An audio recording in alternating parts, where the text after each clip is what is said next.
I expressly do not consent to this court's jurisdiction and do not. Well, then Any you are rights. not a named party. So if you're not consenting to this court's jurisdiction, sit down. Oh, You can go. oh, I see. So I need to, I don't know what you need to do, but well, let me respond. to what? You're not consenting to the jurisdiction of this court. Why am I hearing from you? I'm recanting You're recanting what? what I just stated. Which part? The part that I lost my spot. Oh, Well, no, it doesn't work that way. okay, I'm not really understanding, but I am nervous, quite nervous. This entitled sovereign citizen squatter Karen is back in court today, and this time it's over an alleged fraud case tied to $1 million home she flat out refuses to leave. Right from the start, the plaintiff's attorney lays everything out, and honestly, it's one of the most ridiculous schemes you'll ever hear. She's pulling the classic sovereign citizen routine, rambling about rights, ownership, and made-up legal jargon, but on paper, this isn't just squatting. This is a full-on fraud case dressed up in word salad. The confidence she struts into the courtroom with is almost laughable compared to how deep she's in. What's wild is that squatters do get some protections in certain states, and that's exactly why people like her try to exploit those loopholes. But here's the difference, she's not just living in a house without paying rent. She's wrapped it in layers of fake filings, bogus ownership claims, and sovereign citizen nonsense. This isn't about squatters' rights anymore. This is about fraud, plain and simple. So what do you guys think? Should squatters have legal protections at all, or should the laws be rewritten so cases like this don't even make it this far? Let's dive in and see how this one plays out. Ian Redmond, P70599 on behalf of the plaintiff. And your name, ma'am? Doshia Banks occupant. Pardon? Doshia Banks occupant. Doshia Banks occupant, Your Honor. Okay. So you're not Miss Whitlow? No. So what is your position in this case as you see it? If I may, Your Honor. Okay, good. Go ahead. Ms. Banks claims to be an occupant of the property. She filed a bankruptcy case listing the property as hers. The bankruptcy stay was lifted, which gave rise to our motion to reopen the case. The order lifting stay I would like to present to the court because it has some interesting language in it, Your Honor, which includes, it is further ordered that the bankruptcy court finding this filing of this petition was part of a scheme to delay, hinder, and defraud VMC REO LLC. Additionally, Your Honor, the bankruptcy court ordered, let me see, notwithstanding Rule 4001A3, a bankruptcy rule, Right. creditor VMC REO LLC may execute on its order immediately. The order shall be binding and effective despite any conversion of this bankruptcy case to a case under any other chapter of Title 11 of the United States Bankruptcy Code. Further, that the recording with the appropriate governmental entity of this order shall constitute a bar to refiling any case under any chapter of Title 11 of the United States Code as to the property located at 5779 Pinecrest Estates Drive, Ann Arbor, Michigan. Wow. The property in this case. A debtor in subsequent case under this title may move from relief from this order based upon a change of circumstances or for good cause shown after notice and hearing. Said bar shall be for 2 years from the entry of this order or until such time creditor relinquishes their rights to the property. This order came out June 24th of this year. I have a copy for you.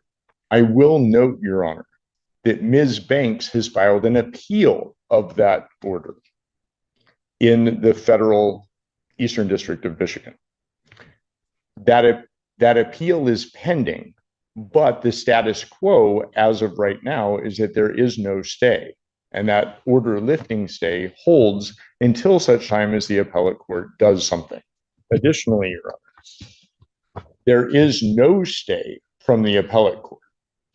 They have not issued a stay, and in fact, it would be appropriate that there would be a bond placed or an escrow order of some sort, because BMC has been the owner of this property for the past year and does not have access to it. Additionally, Your Honor, There's more. Go ahead. there's a lot going on. Yeah. Additionally, Your Honor, Ms. Whitlow, who, as far as I know, actually exists, but I don't have any evidence to that effect, has not appeared in any hearings in this court, did not appear for her deposition that she was noticed for in the federal case, and in a federal case, the federal court issued a show cause order to Ms. Whitlow that she had to present certain documents from this court, which she failed to do. Her deadline to do so was, I believe, July 3rd. Let me confirm that. Oh no, July 10th. And she did not supply any of those documents. I can present that show cause order if you would like. I don't know that I need that because Okay. I'm not. The reason that I mention all of this, Your Honor, Go ahead. is that this is $1 million house in Ann Arbor that Ms. Whitlow purchased with a mortgage and less than a year later defaulted. The foreclosure went through, the sale occurred, the redemption period expired, and we came forward to evict. Since then, there have been multiple bankruptcies. Ms. Whitlow filed 2 different bankruptcy cases. A young man who apparently lives in Arizona filed a bankruptcy case and listed this property as his residence. Ms. Banks has filed a bankruptcy case and listed the property as her residence. It should also be noted that Ms. Banks was a bankruptcy preparer and has been forbidden from the bankruptcy court from preparing bankruptcies for anyone other than herself. This case is straight up fraud, no question about it. And honestly, the way she thought it would all work tells you everything you need to know. From what it looks like, she pretended to be the Whitlows, grabbed a mortgage on $1 million home, defaulted, and then tried to use bankruptcy to magically keep the house, as if she ever had a legal claim to it in the first place. The problem? She's not even on the mortgage.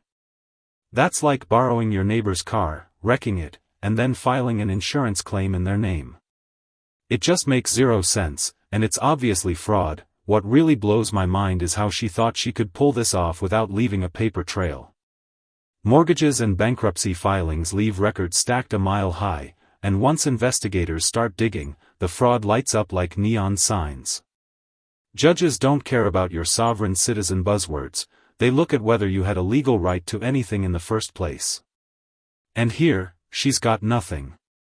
Absolutely nothing. She's just stacking lie on top of lie, thinking if she buries the cord in enough nonsense paperwork, maybe it'll stick, but here's the thing, fraud doesn't get buried. It comes back harder. And if she keeps pushing this sovereign citizen routine, prison is not off the table. So what do you guys think?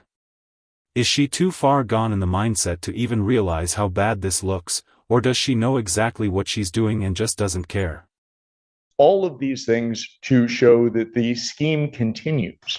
And that's why we would like to reopen this case, because there is no stay in place. We would like to move forward with an immediate eviction, at most an 11-day vacate. And if for some reason that would not be amenable to the court, we would ask for an escrow order or a bond. On $1 million property, I think it would be reasonable that $10,000 a month rent would be reasonable. All right. Thank you. Ma'am, Yes, Your Honor? what do you want to tell the court? Well, just for 60 seconds, and then I wrote something up because I am nervous, quite nervous. But Doshia Banks, is respectfully appear specially and conditionally for the sole purpose of protecting federally vested occupancy rights and opposing unlawful state action. I expressly do not consent to this court's jurisdiction and do not. Well, then Any you are rights. not a named party. So if you're not consenting to this court's jurisdiction, sit down. Oh, You can go because you're not a named party. I have a lease. You are not a named party on this. You may have a lease with someone else, and No, then I have you a can lease go with- challenge it. With who? With Whitlow. Miss Then Whitlow, who you is need to supposed- go against Miss Whitlow. Pardon me? Then you may need to go against Miss Whitlow. But if you're not consenting to the jurisdiction of this court, you might as well just sit down. You are not a named party. I do not have to hear from you. Oh, I see. So I need to, I don't know what you need to do, but well, let me respond. to what? You're not consenting to the jurisdiction of this court. Why am I hearing from you? I'm recanting You're recanting what? what I just stated. Which part? The part uh, that I stated that I'm not, oh, I lost my spot, not consenting to this court's jurisdiction. So I'm going to recant that So you are consenting to this court's jurisdiction? at this moment. Oh, Well, no, it doesn't work that way. You don't get to say, well, now it's okay, and then not later say no. okay. You know what? Here's the problem. You've not filed anything with this court. So I don't know why, on those grounds, why I'm hearing from you. Okay, if I may, I do have time, I do believe, to go file an answer and counterclaim. I was just led under An false. answer and pretenses counterclaim to what? to their complaint for eviction. You have a lease with, allegedly, with Miss Whitlow. Correct. Then that is who you need to pursue it against, Okay. And or whatever the heck you're doing. well, and Because you don't have, there is no privity of contract to the extent there would be, or relationship as between the plaintiff in this case and you. What she's doing here is one of the most common tricks in bankruptcy fraud, and honestly I don't know how she doesn't see how transparent it is. Filing for bankruptcy triggers what's called an automatic stay, which freezes all debt collection until the court figures out what's happening. Creditors can't evict you, garnish wages, repossess property, or collect in any way. People who know they don't actually qualify for relief still file anyway just to buy time, like hitting a pause button and hoping the judge won't notice it's bogus. But courts see this scam constantly, and when they catch on, it just makes everything worse. She maybe bought herself a couple weeks of breathing room, but what she risked is years behind bars for fraud. It's nothing but a stall tactic, and judges know exactly why people pull it, which is why they crack down so hard once the scam is exposed. The real question is, did she actually believe this had a chance of working, or is she just so desperate she's willing to throw anything at the wall? A little bit more simpler. If I grant the relief of the plaintiff in this case, Mhm. and grant an order of a judgment and an order of eviction in Okay. 10 days, Okay, any claim of your interest in that property, you have to go after the Whitlows, because that's the only person you have a contract with, allegedly have a contract with. okay. No, there is an actual contract. I don't know that, man. We've actually been. I don't know that. Okay, I know you don't know that 'cause it's not before you. Correct. I see. So basically, the notice of removal that the Whitlows did, They are not here. I don't know. I have documents that are not, that they filed with this court that are not signed. So I don't have to accept them. She has not appeared before this court, or they have not appeared before this court. And so as far as I'm concerned, any relief they're requesting, I can, and as of right, ought deny, and it should be denied also on the merits of whatever their motion is. But I can deny it because they're not here. okay. Again, stating to me, I want to make sure I'm clear that my issue is with the Whitlows, not with VMC. Ma'am, I am not giving you legal advice. No, I You're don't- telling me that you have a contract. I do not know that you have a contract, Mhm. but if you wish to enforce that contract, that's who you're going to have the issue with. You're not going to have the issue with the plaintiff in this case because they have rights on the property. All right, Your Honor, I will speak with the Whitlows that I have finally got an understanding of everything. And I will speak with plaintiff's attorney as well and continue to communicate with Remax, who has came by the house several times. All right. Based upon the representation of counsel, I'm going to grant their motion to reopen this case. I'm going to issue a judgment in the plaintiff's favor for possession with a writ to issue 10 days of my signing. Should the matter be appealed, also contained in that judgment in order, the appeal bond, I would set at this time at a rental rate or a rate, and I have looked at the property which is involved in this matter, and it is a significant property. I don't think the $10,000 a month quite does it based upon my calculations. So any appeal bond would be set in the amount of $15,000 per month that would need to be paid to maintain the appeal. Thank you, Your Honor. All right. I will prepare that and present it to you this morning. Thank you. May I say something? Our lease payments was not that high at all. I'm not sure what her mortgage payments were.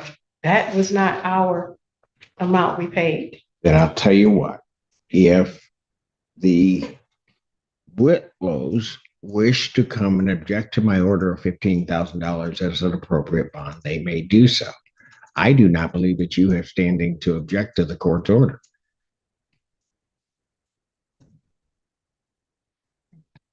Thank you. Thank you, Your Honor. Thank you. I know, you didn't write anything. We'll await. I did. Oh, No. no, I don't think so. What she's doing here is one of the most common tricks in bankruptcy fraud, and honestly I don't know how she doesn't see how transparent it is. Filing for bankruptcy triggers what's called an automatic stay, which freezes all debt collection until the court figures out what's happening. Creditors can't evict you, garnish wages, repossess property, or collect in any way. People who know they don't actually qualify for relief still file anyway just to buy time, like hitting a pause button and hoping the judge won't notice it's bogus. But courts see this scam constantly, and when they catch on, it just makes everything worse. She maybe bought herself a couple weeks of breathing room, but what she risked is years behind bars for fraud. It's nothing but a stall tactic, and judges know exactly why people pull it, which is why they crack down so hard once the scam is exposed. The real question is, did she actually believe this had a chance of working, or is she just so desperate she's willing to throw anything at the wall?